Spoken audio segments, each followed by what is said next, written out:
İmişlidə yanan evdə meyidi tapılan şəxsin qətlə yetirildiyi ehtimal edilir. Qaradonlu kənd sakini 69 yaşlı Sədrəddin Fərəcovun qətlə yetirildiyi, daha sonra evin yandırıldığı bildirilir.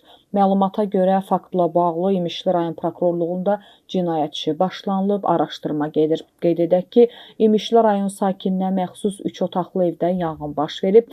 Hadisə yerinə Fövqəladə Hallar Nazirliyinin Dövlət Yanğından Mühafizə Xidmətinin İmişli yanğından mühafizə hissəsinin texnikası və canlı qüvvəsi cəlb edilib.